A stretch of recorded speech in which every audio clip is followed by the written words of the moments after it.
வாசி யோகம் என்பதை பற்றி பல பேர் கேள்விப்பட்டிருப்பீர்கள். பிராணாயாமம் என்பதை பற்றி கேள்விப்பட்டிருப்பீர்கள். நமது உடம்பை ஆரோக்கியமாக வைத்திருப்பதற்கு சரிவிகித உணவு என்பது எப்படி அவசியமோ அதுபோல காற்றை பிடிக்கும் கலை என்பதும் ரொம்ப ரொம்ப அவசியம். நம்ம முன்னோர்கள்லாம் சொல்லியிருப்பாங்க, காற்றுள்ள போதே தூற்றிக்கொள் அப்படின்னு சொல்லி. உடம்புக்கு காற்று என்பது ரொம்ப ரொம்ப முக்கியம். நம்ம உடம்புல ஒரு பங்கு காற்று இருக்க வேண்டும் என்றால் அதிலே அரை பங்கு நெருப்பு இருக்க வேண்டும், அதிலே கால் பங்கு என்பது நீர் இருக்க வேண்டும். ஆனால் இன்றைக்கு மனிதர்களுக்கு உடம்பிலே தண்ணீருடைய அளவு தான் அதிகமாக இருக்கிறதே தவிர காற்றினுடைய அளவு மிகவும் குறைவாக இருக்கிறது. ஆன்மீக உலகில், சித்தர்கள் உலகில் இந்த காற்றை பிடித்தல் என்பது மிக மிக முக்கியமானது.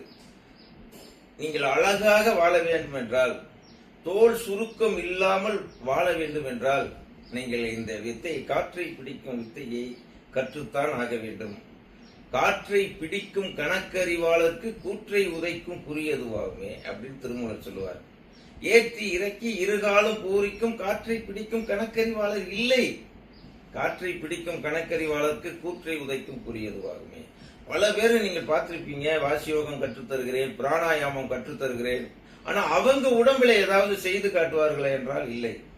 காற்றை பிடிக்கும் கணக்கறிவாளர் இல்லைன்னு திருமூலர் காலத்திலேயே சொல்றார். அது ஒரு அரிய வித்தை.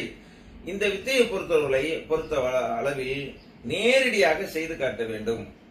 காற்றை பிடித்தல் என்றால் காற்றை நீங்கள் நுரையீரலில் பிடித்தல் என்பதல்ல. மூச்சை நன்றாக உள்ள இழுங்கள், மூச்சை நன்றாக அடக்குங்கள், மூச்சை நன்றாக வெளியே விடுங்கள் என்று சொல்லிக் கொடுப்பது என்பது காற்றை பிடிக்கும் வித்தை இல்லை.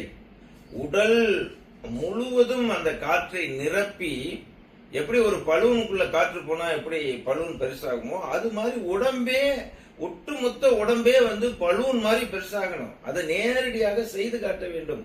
அப்படி யார் செய்து காட்டுகிறார்களோ அவர்கள் தான் ஆசான், அவர்களிடம்தான் பயிற்சி பெற வேண்டும். நாம் 40 ஆண்டுகள் இந்த பயிற்சியை செய்து இந்த உடம்புல நீங்க பாருங்க, தோல் சுருக்கம் என்பது துளியும் இல்லாமல் வாழ்ந்து கொண்டிருக்கிறோம். ஆகவே இந்த உலகத்துல மனிதர்களுக்கு மிகப்பெரிய கவலை என்னவென்றால் தோல் சுருக்கம். ஏன்னா 40 வயசுக்கு மேல போயிட்டா உடம்புல இந்த புரோட்டீனுடைய அளவெல்லாம் ரொம்ப கம்மியா நம்ம உடம்பு எடுக்க ஆரம்பிச்சிடும். இந்த கன்னத்துல எல்லாம் இப்படி இந்த பாத்தீங்களா, இந்த இடத்துல ஒரு பல்ல விழுவும், டொக்கு விழுவும் அப்படின்னு சொல்லுவாங்க. உடம்பு பூரா வத்திரும். இந்த புறங்கையெல்லாம் பாத்தீங்களா அப்படியே எல்லாம் வத்திரும். இந்த எல்லாம் எல்லா நரம்புகளும் தெரிய ஆரம்பிச்சிடும். அப்ப என்னன்னா, காற்றை பிடிக்க வேண்டும். அந்த புரோட்டீன் இல்லாத இடத்துலயும் அந்த காற்றை நம்ம பிடிச்சோம்னா உடம்பு தேசஸாக இருக்கும்.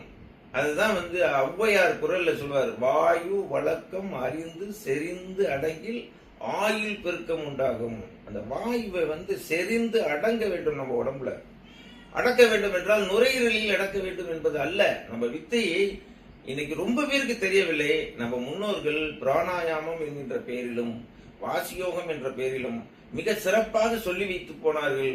ஆனால் அதை கடைபிடிப்பவர்கள் இல்லாமல் இந்த வித்தை அருகி கொண்டிருக்கிறது. இது ரொம்ப ஒரு சிறந்த வித்தை. நீங்கள் ஆரோக்கியமாக வாழ வேண்டும் என்றாலும் இந்த வித்தை தான். நீங்கள் ஆன்மீகத்தில் தெளிவு பெற வேண்டும் என்றாலும் இந்த வித்தை தான்.